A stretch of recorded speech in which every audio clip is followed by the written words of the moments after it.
What is up, everybody? Welcome back Outside the Cage. I'm your co-host, Jalen. My other half right here is my dog, Eric. How you feeling? Feeling pretty good. Finally recovered from Hollow Weekend. You already know. Hollow weekend was Can't lie, special. Santa Barbara let me down a little bit. I was expecting more. Like it was still cool out here, but I don't know. I almost feel like the 661 might have been a little better. It was cool. We have our spots, just like you probably do up there. What was your costume?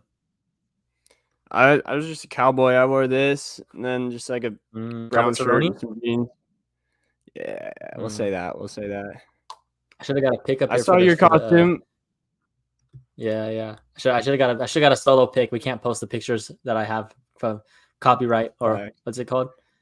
Yeah, I forgot know. what it's I called. know You what you can't mean. post. Whatever. I think it's copyright. Yeah. Yeah, whatever. But yeah, I was Sugar Sean, bro. So two things. One, um, so I had the wig on, and I had a Raptors jersey on, and then I had the glasses on, and then I had like a big chain. So you can kind of like tell if you know like enough, whatever, right? hmm So I'm like in line at the club, and this one dude's like, "Hey, bro, are you Sugar Sean?" I say, "Hell yeah, I'm Sugar Sean, right?" So I'm like, "All right, my costume's fucking here, right?" So then I'm at the bar. I'm talking to this girl, and she's like, "Who are you?" And I'm like, "Who do you think?" And she's like, was guessing. I was like, UFC fighter. She's like, "Oh," she said, "I know who you are." She said, "You're sugar free." I said, "Close Man, enough, almost. close Dude, enough, that close enough." just shows that he's breaking through, man. He is Yes, yeah. breaking through Hey, to the Conor McGregor never had a costume. nope, not like this. Yeah, I'm trying to think of you'd have to like look like Connor. You'd have to Yeah, do the fake tattoos and stuff like that. Go shirtless, have some yeah, coke. But yeah. anyway, yeah, I for sure would have. The original plan, my shit didn't come in. I was gonna get a replica belt. I was gonna get a replica belt, ooh, and I probably would have. If I would have got a replica belt, I probably would have went shirtless. But since I like didn't have the belt, I kind of like had to wear. I was gonna wear a Sugar shirt, but I feel like the jersey set it off more. The jersey was dope. yeah. That's kind of. I feel like it would go like number one would be one of those empty suit jackets like he wears, and then the jersey. Jersey was money though, especially because it was purple. Was it the T Mac? Yeah, vintage. Top five jersey in sports history right there. Anyway, Yeah, facts. But yeah, man, what a weekend it was. We had some big storylines. Let's get right into it. Tyson Fury, Francis Ngannou. Tyson Fury wins by split decision. Francis Ngannou drops Tyson Fury. I think that was crazy. Um, hmm yeah, I mean, a lot of people. I mean, obviously on one scorecard he won, so it was close. It was split. A lot of people were saying that he won. But I've also heard a lot of people saying like kind of how I always come on here and say whenever it's like a close fight, like just because the person who loses doesn't mean they got robbed. So I don't think anyone on here is saying Francis got robbed from the people that I like trust that are like unbiased. hmm They don't think Francis got robbed. They just think it was super close and it could have gone either way. Again, doesn't mean robbery, but again, it's kind of not like UFC where if you kind of like if it's close and one guy drops the other guy and the other guy doesn't, you kind of lean the guy that dropped the guy. But I guess boxing is different. But yeah, I mean, did you watch it? What was your reaction? Yeah, so I was golfing when it happened, so I was kind of watching it like, between shots and stuff like that. But I went back and watched the full fight after, and it was close. I do think Fury probably barely. Yeah. I think Fury won more rounds, but Francis Ngannou 100% won the night because he shocked me. I think he shocked 95% of fight fans because like I was saying all before this, it's two different sports. Boxing is its own thing compared to MMA. And Francis went in there with arguably the best heavyweight of all time and fought him closer than probably anybody in Fury's career besides the first Wilder fight when Wilder basically KO'd him. So huge ups to Francis, man. We were both skeptical when he left the UFC. We didn't really think it could get better for him. But I think it's fair to say that it has. He's been the talk of the fight community ever since that fight. Eddie Hearn's throwing his guys out there. It almost looks like Francis is the new cash cow in the heavyweight boxing division. which is wild after one fight. Does he? Do you think he regrets signing that deal with PFL? Because they're talking about now, like he's a legit boxer. Like he's gonna fight Anthony Joshua, Fury's gonna fight Usyk, and the winner's gonna fight for the belts. Like he's in that conversation. Like he's a top 10 heavyweight in the world right now. Like boxing already. That is so crazy. That is, dude. Crazy. You see what Uncle Chael said? Crazy. He said, "Well, I guess Francis proved that boxing's not a real sport." Just because, like, the fact that he was able to go. This kind of, and I was kind of, yeah, I was kind of thinking about this today. I've made that point before about the UFC guys going over to boxing. We get a bad rep because all the UFC guys that go over to boxing are fucking old. Mm-hmm. I've always said if we can get a UFC guy in his prime while he's in the UFC to go and box, we have chances to win. Like, and Francis close to his prime as a prime, there's been I mean, like, if somehow we were able to get Izzy to box Jake Paul, like, Izzy wins that. Like, so I think that all these people that for all like this past, like, since this celebrity boxing's been a thing, like that, this celebrity boxing has been a thing. Like it's always old UFC guys, and it's always a lot of times non-strikers. There's never been really a UFC boxer striker in his prime that fought a boxer. Yeah, I mean the closest we've seen is Mike Perry, and he's doing bare knuckle. And look at Mike Perry; he's been freaking running it over there in bare knuckle since he came over from the UFC. And it's not like he outstruck everyone he fought in the UFC. Like he had gotten outboxed before, but he hasn't in bare knuckle yet. Obviously, he's not fighting like top boxers, but still. I got an interesting quote, or I got one question for you before I read the quote. So if you're Dana White and you could travel back in time 6 months or a year ago, do you keep Francis on the roster and let him box Fury like what Dana did with Conor? Just in hindsight, obviously, he didn't know Jones was going to get hurt. And I think, well, it's hard to say in hindsight because if he does that, Jones fights Ngannou. I meant not, my bad. I meant not in hindsight, like not knowing what we know now. I mean, I don't see how the timeline would have worked because, okay, if he says, we'll sign you to a deal, you can box. Does he sign the deal, box, and then fight Jon Jones? Or does he fight Jon Jones and then box? Because if he loses to Jon Jones, that fight's less valuable than it was this past weekend. Do I think? I don't know because I don't think Dana White regrets anything. So I'm trying to put myself in his shoes here and think as like unbiased as possible. I don't think so. Because I think if you do that, it opens the floodgates to a lot of other people. And don't get me wrong, I think Francis is a star, but the Conor McGregor and Floyd Mayweather thing was just another world. Yeah, that's another world. That was. I mean, I'm sure the Francis and Tyson fight did great numbers. I doubt it was a super huge fight. But just the Conor and Floyd thing was just different. That dude, I still have people who aren't even fight fans when they realize I like UFC and MMA and combat sports. That's the first one they bring up. They're like, "Oh, you remember Conor Floyd?" Like it was some legendary fight. Like the fight itself wasn't even anything crazy. It was just the build up and the promotion and the anticipation and everything. Yeah, so I don't think he regrets it. I think he regrets missing out on the Jon Jones and Francis fight. I think that was the one that he regrets. I don't think he regrets letting him leave. Because I think Dana's just who Dana is, and that's why UFC is what it is. Because of that, he'll let people like that walk. But obviously, like when you lose someone like that, yes, you regret it. But I mean, show goes on. Yep. One other, I saw a comment kind of siding with what you just said. They said, yeah, it kind of looks like it hurts Dana right now, but in the long run, he kept the brand what it is. He didn't open that floodgate like what you were saying about just letting everyone do that. And when they say it hurts him, what does it hurt?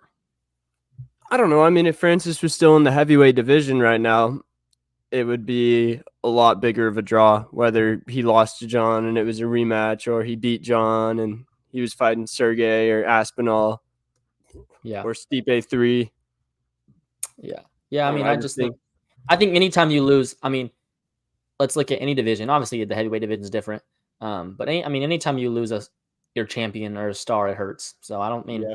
yeah, it hurts. That was rare occurrence. I don't remember like since I've been a fan of them ever like just losing a champion like that, like just to another deal. Like that's crazy in general.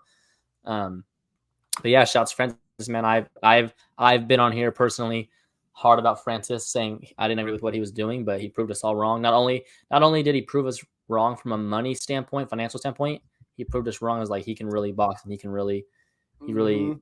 yeah, took it to Tyson Fury. And what I don't think is people are understanding, and like a lot of people say Tyson Fury is the best heavyweight of all time.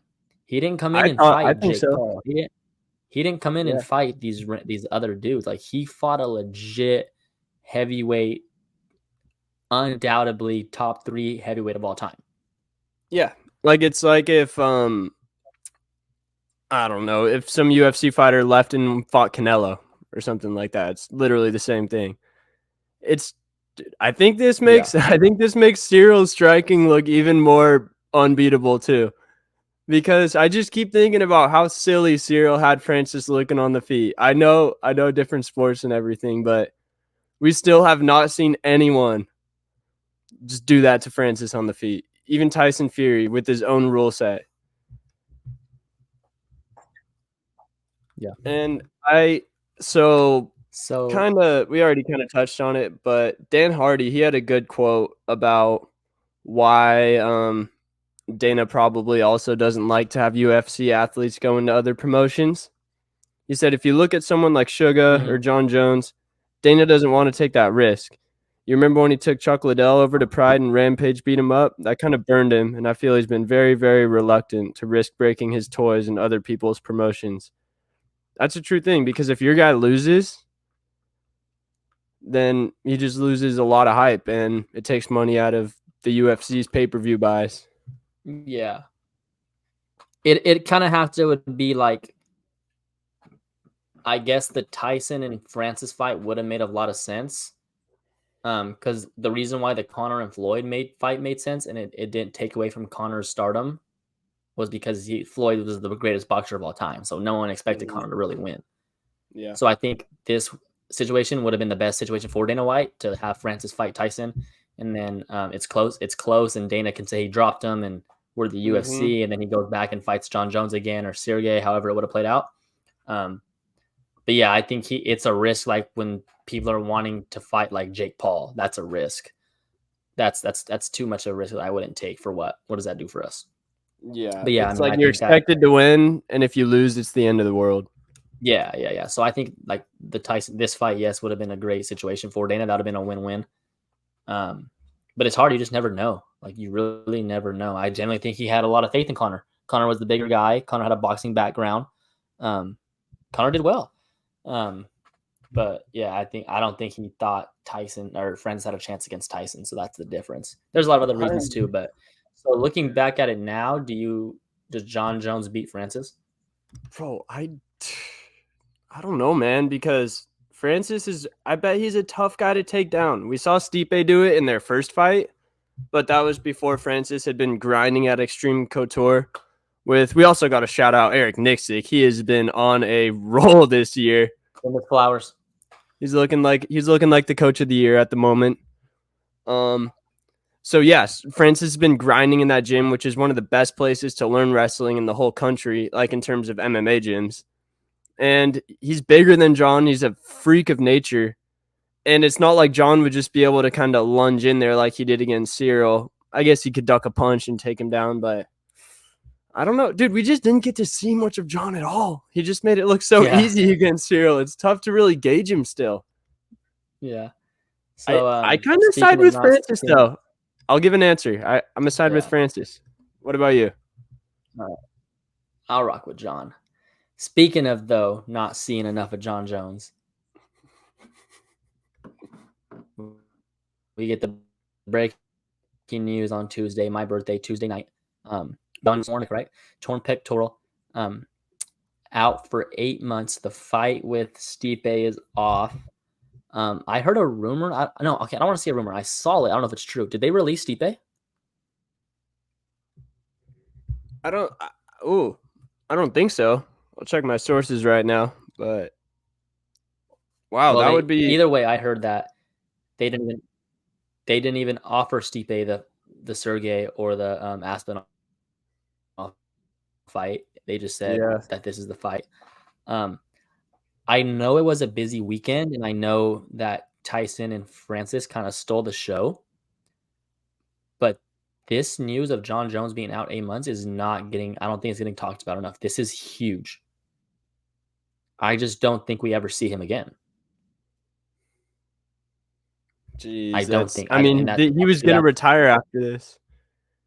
Because it was probably in his mind. My bad. What were you going to say? I said it was just like that fight was going to be so huge, and now that it's gone, I just don't think we ever see it again. And even now, it was probably 5 years too late. But even now, it's like, when do we see it? Steve is going to be out for 2-3 years, so it's just I just think that it's not being. When I was thinking about it on the way here, I was just like, damn, that's huge news that I don't think is getting talked about enough, because that's big. I honestly, dude, until you said that, I hadn't thought of it that way, but that is a very real possibility, because Jon already went out there, won the heavyweight belt, certified, stamped himself as the GOAT. This fight against Stipe was a legacy fight. He was getting a chance to take out another legend who was 40 years old. So, I mean, yeah, I don't really think Jon would want to come back and fight the winner of Aspinall and Sergey. And Stipe, I feel like Stipe and Jon, they had their eyes set on this date. And they were like, after this, we're done. It's time to just go off into the sunset, retire. So you move that back another 8 months all the way to next fall. It's a long time for Jon to stay disciplined. Out of jail. Yeah, I honestly don't trust Jon Jones too, with like 8 months of not being able to train, or however long it is before he can train. That's 8 months before he can start training again. So yeah, man, that was really devastating. Really devastating. I felt that one. That one hurt. I hadn't thought of it that way. I was just kind of bummed we were missing it right now, but we really might not get to see Jon again now that you say it. No, I don't think we see him again. I hope you're wrong. But now we got the new matchup. Tom Aspinall, Sergey Pavlovich. They move that to the co-main. They move Yuri and Pereira to the main event. In this matchup, who do you like? What do you see? Man, I keep on going back and forth, because Sergey, he's not just like a wild thrower on the feet. Obviously, he does just throw crazy stuff, but he's technical as well. So he's not just going to be sloppy out there. But I think Aspinall is just so much better on the ground. If he's able to get it there, he's going to win the fight, because I saw Pavlovich earlier in his career. Who was it against? Might have been against like Overeem or someone like that. And he just took him down, grounded and pounded him, held him there, made it look easy. So, I'm sure Sergey's been working on his grappling, but I still like Aspinall. I just think he's a more well-rounded fighter. And we haven't seen Sergey. It was Overeem. That's his only loss in the UFC. Only loss ever. It's a trip watching that fight. Overeem just takes him down and Khabibs him. But, yeah, man, we haven't seen Sergey outside of the first round yet, right? In a really long time. Yeah. So I think Aspinall's good enough to survive the initial. He hasn't been out in the first round.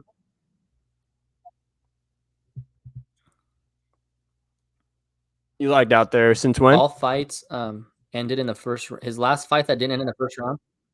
His last fight that didn't end in the first round was 2017. Jeez. He's never been out of the first round in the UFC. He's never been out in the first round in the UFC.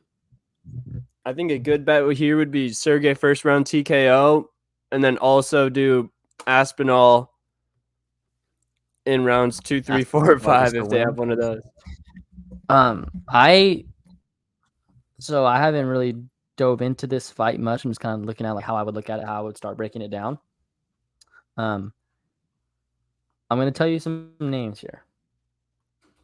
Marcelo Gom, Maurice Green, Shamil Abdurrahmanov, Derek Lewis last year, Tai Tuivasa last year, and Curtis Blades. Those are Sergey's wins in the UFC. That's not a title resume yet. I mean, the way he's done it has been, but Yeah, the way he's that's done it, but just to warrant, like, I'm thinking, like, he's because, like, when I first looked at it, I was like, damn, Sergey's gonna roll over this dude, but no. Your biggest win is obviously Curtis Blades, but then your next two are Ty and Derek Lewis, and we know how those wins look recently. yeah.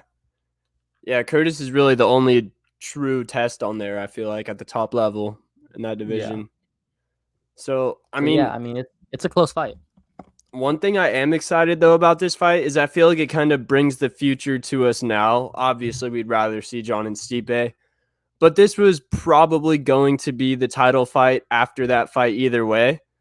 Jon and Stipe were probably both going to retire. So at least this way, we could get a champ and just kind of get the division moving. And I saw Brendan Schaub. He said if Jon's going to be out for a year, this should not be for an interim belt. It should just be for the vacant belt because Yuri and Jamal. Is it interim? They're saying interim right now. I think it should be vacant because look at Yuri and Jamal. Obviously, they're both not Jon Jones, but they had injuries for around the same time. Jon's might be like a little shorter. Yeah. But, and I mean, what's the difference? I mean, if Jon gets the title shot either way, I guess the pay-per-view points. Yeah. But I'm excited. Man, tragic in the heavyweight division. We don't get to see the Jon Jones and Stipe fight that maybe we wanted, but yeah, division moves on. Now we get to see these two young guys go at it. Yeah. And one more heavyweight question for you. Do you have an ideal next opponent for Francis, whether it be in boxing or in PFL MMA? He did even mention a crossover. He called Stipe out, saying he'd love to get the trilogy with Stipe now that Jon's out. So you got anything off the top of your head for Francis? I would love a Deontay Wilder or Anthony Joshua in boxing. I want to see Francis in boxing, bro. Box. Yeah. He's a man. I saw something that said Wilder's been training MMA for the last year and he'd be down to take the fight there. Maybe a 1-1 boxing and MMA. Or you get that Mighty Mouse Rod Tang style where they do 1 round boxing, next round MMA, next round boxing. I don't know how that would work with the gloves and the wraps because it's easier with Muay Thai and MMA. You'd probably have to do like kickboxing and boxing. Yeah, or something like that. Yeah, that would be cool though. Just the leg kicks and everything. That totally would change the fight. Yeah, definitely. Yeah, but we move on this weekend. Big heavyweight matchup. Jelton Almeida versus Derek Lewis. In Brazil this weekend. Jonathan Almeida minus 450. Derek Lewis coming in on short notice plus 350. I'm kind of I don't know. Every time I bet against Derek Lewis, he always somehow fucking does something. So I think Jonathan Almeida here is just too sharp and too technical, but Derek Lewis seems to just be what's the word? Fucking kryptonite for people who are technical. Again, I'm going to pick Jonathan Almeida here, but you never know with this dude. What do you think? Yeah. Don't give D-Lou a technician, but Almeida's grappling should get the job done in this one, I think. He's a force on the ground. He's been able to just pretty much Dagestani everybody in the heavyweight division he's faced so far, so I don't really see why it would be different against D-Lou at this point in his career. But I do got to throw it out there. Before Derek Lewis's last fight, a lot of people in his camp were saying that he just seemed way more motivated for that one. He seemed like he wanted to fight again. In those 3 fights before that, when he got KO'd, he kind of looked like he was just there for a paycheck, that's what his team said. And that's what it looked like during the fights as well. But apparently we've got a motivated Derek Lewis now. He did look better in that last fight than he's looked in a long time with that flying knee right off the rip. But oh man, dude, I don't know. I mean, that Derek Lewis Curtis Blades fight, remember he threw that uppercut at Blades? He was just timing that thing up. That's the thing with D-Lou. He's scary to bet against because at any moment he could put someone out of there. But exactly. No, screw it. I'm going D-Lou. Yeah, Underdog. let's rock. I like it. May as I well like go it. by knockout, right? Yeah, you And got to knock out. let me see what other. Oh, we got both the Bomb Fiend Bros on the same card again. And there's a couple other guys I was kind of excited for, but we've got my guy Rinat Fakhramadov back, taking on Elizu Zaleski, the Brazilian. You best believe I'm taking Fakhramadov here. He makes all his opponents just say "fuck" once he gets a hold of him. So that's my guy, dude. I still think Fakhramadov is a guy at that division Yeah, at he's good. welterweight. He's good. He's a guy. Let me see how old he is real quick, because that's really going to 32. determine it. 30. 32. He's got 3 more years. Yeah, he's good. And speaking of welterweights, there was a little drama this week. So Ian Gary, he's a guy that likes to go train around at a bunch of different gyms, learn different skill sets, new techniques, which I think it's smart. But Leon Edwards' gym, Team Renegade, they told him he can't train there anymore. They don't want him around the champ. They don't, same division, a rival. Was he training there consistently, or he was like popping in and out? Just popping in and out. So Ian Gary's quote on it, he said, "Gym conflict is annoying. For me, why not have that other elite guy on the mat? Why not train with him? Why not have him push you? Why not learn and grow from each other?" Well, I think it's because you're going to have to fight each other for the belt at some point, is the way that Leon's team sees it. What's your opinion on that? Do you think the iron sharpens iron in that situation, or you think you should kind of have your own camps when it's someone you're going to fight? Obviously, I think iron sharpens iron in that situation. But in this situation, if you're not in my gym consistently and you're just kind of popping in and popping out, then no, because then I don't know what you're telling other people too. Mm-hmm. Now, if we grew up together and we were in the same gym through thick and thin, like we started together, like, yeah, cool. Like, I this think isn't you'd be no able to say Alcom that. or Rob situation right here. Yeah, it's not at all. If he, so that's why I asked you, is he just popping in and out? Then yeah, I have no problem with Leon saying no. Yeah. I have no problem with that. I also, I think, but I want to say I don't think Ian's at that level yet. I think Leon could have used him for a couple more fights. That's true. Just a good body in there. Just Yeah, really, good striker. but yeah, I think I'm all for the teammates being together, and I should be able to stay. But yeah, when it's like you're popping in and out and you're not here consistently with us grinding, and you just want to come in for when you want to come in, like nah, I'm not. I'm the champ. I have too much to lose. I mean, you look No one at really likes that. Gilbert Burns and Usman. They were in the gym grinding. Mm-hmm. And and they ended up fighting. They're and now they're back in the same gym. But yeah, I think Gary also spends a lot of time. He spends a lot of time at that gym too, Sanford. So yeah. I mean, that's another reason why Leon's team could be skeptical of it if Gary's going over training with them, learning some tendencies and tricks, and then going over to Sanford and telling all those guys what Leon's up to. Yeah. I mean, it's not ideal. Yeah. What did you think of Victor Wembanyama's first couple games in the league? I think he's a guy. I think that the Warriors are winning the finals. Whoa, that Kings game had to feel good. Seeing Bro, Steph is on another level. every year. You saw what he did to Dylan Brooks? Yeah. Bro, you see what he did tonight? No, I saw the Pelicans game. I saw one where it was like, was this a foul on Steph? And he just like cooked the dude. He had 42. Sheesh, that's a 48 and 42 in his last couple of games or something like that. Gosh, man. I love Steph. I wish he wasn't on my rival team because he's probably most likable player of all time or one of them. I'm telling you, bro. He's on another level. He's a top 5 player of all time. It's like Draymond said, 30's top 5 and he ain't 5. There's very few people, like when people see Michael Jordan, it's like seeing a ghost. Like, I can't believe this dude's real. Now don't get me wrong, though I think LeBron's better than Steph all time, 100%. But he doesn't have that effect. Very few people have that, like, this person's like not a real person like effect. I got you. Like they were talking about like it was literally Steph's teammates and they were stretching in practice and they were like, bro, like I'm not trying to guard 30 today. It was like they're like he just moves so much. That's It's like he just runs around and runs around and runs around. And the dude was like, and I think it was like Gary Payton. He's like, yeah, he's like, there's dudes that run around like him, but none of them dudes shoot it like him. He said, he said, and the dudes that somewhat shoot it like him, they don't move like him. He said, they said, bro, literally, like they're literally talking like this, like me and you were talking, and he's like on the court with them, like he's like not a real person. And he's like, yeah, man, sometimes he just pissed me off.